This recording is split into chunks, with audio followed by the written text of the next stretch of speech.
देखिए, आज हम बात करते हैं सलवार में प्रॉब्लम की क्या क्या प्रॉब्लम आती है। देखिए, सबसे पहले बात करते हैं हम सलवार क्यों घूमती है। देखिए, हमने बेल्ट बना ली, जितनी हमारी हिप होती है उससे हम 2 इंच ज़्यादा बेल्ट बनाते हैं। अगर लूज डालते हो तो 2.5-3 इंच भी ज़्यादा ले सकते हैं। हमने बेल्ट बना ली है, ये है हमारी 27 बेल्ट। अब हम जैसे हमने डबल कर ली है, नेफे वाली साइड से जहाँ पे हमारा नेफा है, देखिए नेफा कहाँ है, बिल्कुल सेंटर में, ये हमारा नेफा है। अब हम इसको यहाँ से ऐसे मोड़ लेंगे, ये हमारा नेफा और वो बैक साइड, ये हमने मोड़ लिया, 4 बार आ गई, 1 2 3 4। अब हम इसको एक बार और मोड़ेंगे सेंटर बनाने के लिए। ये देखिए, ये कितना हुआ हमारा, 8 बार मुड़ गया और यहाँ से हमने निशान लगा लिया। अगर आप बेल्ट नहीं लगाते हो तो ऐसे ही आप कट लगा सकते हो बेल्ट लगाने से पहले।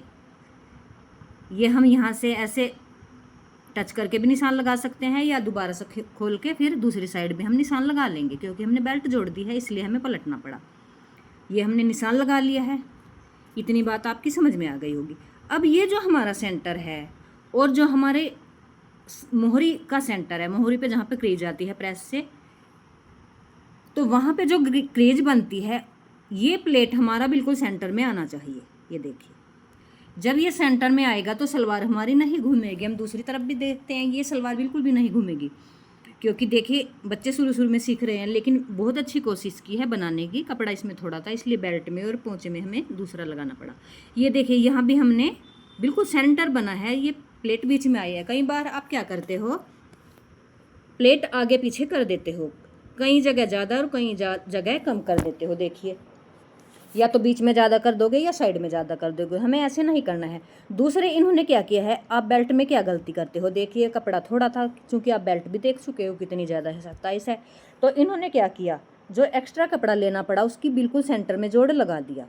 देखिए, अब इसका फ़ायदा क्या होगा, ये हमारे पल्लू के नीचे आ जाएगा, घेर के नीचे आ जाएगा। आप क्या करते हो, कई बार या तो ये जोड़ दे देते हो एक साइड, या तो इस साइड दे देते हो या इस साइड दे देते हो। इससे क्या होता है, जो चाक होता है जब हम कमीज का, उसके बराबर से सारा जोड़ दिखता है। अगर डिफरेंट कलर का हो, अगर सेम है तो कोई दिक्कत नहीं है, प्लेन है या ऑल ओवर है फिर कोई दिक्कत नहीं। लेकिन अगर आपको मैचिंग में दूसरा कपड़ा लगाना पड़े थोड़े होने की वजह से, तो आप इस तरह से जोड़ लगाइए बेल्ट में।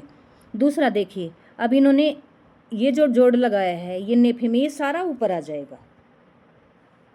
इन्होंने ऐसे नहीं किया, बहुत अच्छे तरीके से काम किया है। नहीं, ये ऐसा भी कर सकते थे, एक साइड जोड़ आए तो उसमें बहुत ज़्यादा दिखता था। अब ये नेफे में जोड़ आया और बीच में जोड़ आया है बेल्ट के, एक इसमें कुछ भी दिक्कत नहीं है। अब एक बात और मैं बताती हूँ, कपड़े में फ्लो ज़्यादा है तो हम क्या कर सकते हैं, क्योंकि कई बार कस्टमर को शिकायत रहती है आसन लटकता रहता है, उठते बैठते दिक्कत आती है, चलते हुए बीच में इकट्ठा होता रहता है। इन्होंने क्या किया, जैसे हम पैंट में अगला हिस्सा थोड़ा आधा पौना इंच कम रखते हैं, इन्होंने ये वाला जहाँ पे हमारे प्लेट्स डलते हैं वो वाला हिस्सा हमने तिरछा करके ऐसे कम कर दिया। मैं आपको बताती हूँ, हमने ऐसे तिरछा कर दिया। अब इससे क्या होगा, ये आसन हमारा लटकेगा नहीं, बहुत अच्छी फिटिंग आएगी और चलते उठते बैठते कोई दिक्कत नहीं आएगी, क्योंकि बीच में ही सारे प्लेट्स घेर इकट्ठा हो जाता है, उसमें बड़ी प्रॉब्लम आती है। ये बहुत अच्छा इन्होंने काम किया। चलो, ये हो गया हमारा। अब मैं आपको दिखाती हूँ पोंचे पे। पोंचे पे हम क्या क्या सावधानी बरत सकते हैं। देखिए, जब भी आप सलवार सिलें, सबसे पहले तो ये देखिए, मैंने जानबूझकर इसमें दूसरे धागे से दूसरे कलर से सिलाई लगवाई थी। हम बीच में पहले थोड़ी सी सिलाई लगा दें, आप देख सकते हैं, सेंटर में थोड़ी सी सिलाई लगा दें। इससे क्या होगा, अगर कपड़ा बढ़ जाएगा बीच वाली सिलाई का, ये देखिए सिलाई है, क्योंकि अब अगर बढ़ेगा तो नीचे बढ़ेगा। अगर कपड़ा बढ़ जाता है उसमें तो हम उसको पहले ही कटिंग कर देंगे, क्योंकि कई बार ओरेब में कपड़ा इतना ज़्यादा होता है कि छोटा बड़ा बीच की सिलाई से हो जाता है। इन्होंने हल्का सा थोड़ा छोटा बड़ा था तो पहले ही कर दिया, लेकिन अगर ना कर पाओ तो आप या तो ऊपर का खींच दोगे या नीचे का ऐसे बराबर कर लोगे। अब हम बात करते हैं पोंचे की। पोंचा हम कैसे लगाएं। देखिए, जब भी आप पोंचा बनाएं, पोंचे की पट्टी तैयार जब हम करते हैं, सबसे पहले सेंटर में, बिल्कुल पट्टी के सेंटर में एक हल्का सा कट लगा लें। इसी तरह सलवार में जो ये गोड्डे वाली सिलाई और कली वाली सिलाई होती है, आप जब बढ़ जाता है कपड़ा तो ऐसे इसमें चुन्नट करते हो, जो ठीक नहीं है। क्योंकि ये होता है जब आप बीच में सिलाई नहीं लगाते हो और मोहरी जोड़ लेते हो, तब होती है प्रॉब्लम। क्यों, और उससे क्या होता है, सलवार एक साइड जाता है। आपने क्या करना है, देखिए जब भी मोहरी जोड़ें तो जैसा कि मैंने बताया है, मोहरी में पट्टी में छोटा सा कट लगा लें सेंटर में। इसी तरह सलवार का जो कपड़ा है उसमें जो पट्टे वाला कपड़ा है उसके सेंटर में कट लगा लें। अब जब हम मोहरी जोड़ेंगे, देखिए जो आपको सीधी सिलाई दिख रही है पट्टे वाली और कुंदे वाला जो जोड़ है उसको मिला लें।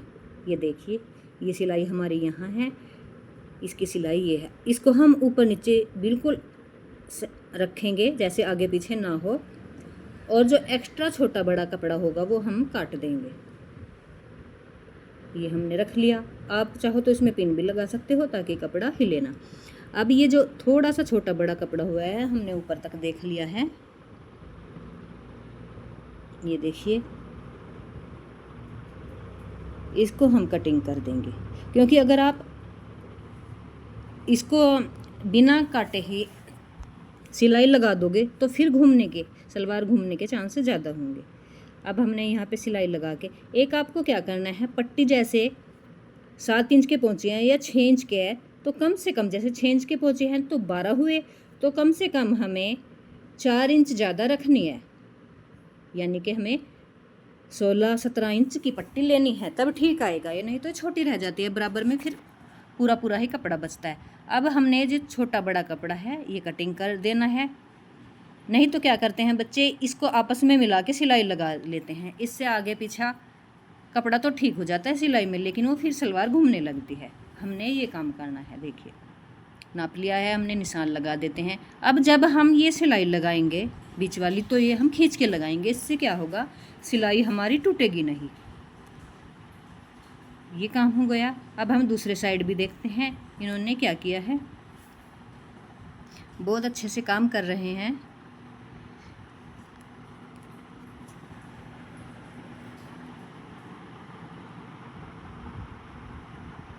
अब हम ये भी देख लेते हैं, इस साइड भी हम सिलाई से सिलाई मिला के और कपड़ा फैला लेते हैं। पहले छोटा बड़ा रहेगा तो वो हम पहले ही काट देंगे। मैंने जैसा कि आपको दोबारा फिर बताऊंगी, बीच वाली सिलाई आप पहले ही थोड़ी सी लगा लिया करें ताकि कपड़ा बढ़ जाए तो उसको काट दें। देखिए, या फिर हम खींच के पूरा करेंगे। यहाँ आप देख सकते हैं ये हमने सिलाई से सिलाई मिला ली। इस कपड़े में कितना अंतर आ गया है, 2 इंच का अंतर है। अगर हम इसको आगे खिसका के मोहरी को, ऊपर वाले कपड़े को सिलाई लगाएंगे तो फिर सलवार हमारी घूमेगी। लेकिन उससे पहले हमें ये भी देखना है हमने मोहरी में कितना कपड़ा लिया, मार्जिन भी है या नहीं है। जितनी आपकी मोहरी है उससे 4-5 इंच पट्टी ज़्यादा करे, तभी ये सिलाई में भी आएगी और अच्छे से बराबर में कवर हो जाएगी। अब हम ऐसे सिलाई लगा देंगे, इस तरह हमारे सलवार में कुछ भी प्रॉब्लम नहीं आएगी। तो आपको भी ये छोटी छोटी सी प्रॉब्लम जो समस्याएं होती है ध्यान में रखनी है, और ये चीज़ें ध्यान में रख के आपको सलवार सिलनी है। इस तरह से आपकी सलवार बहुत ही अच्छी आएगी। जब भी आप बीच की सिलाई लगाओ, बेल्ट में कपड़ा कम हो तो बेल्ट जोड़ो या आसन जोड़ो। ये देखो आप कपड़ा किस तरह का है, ये सारी बातें ध्यान में रख के तब सलवार सिलें।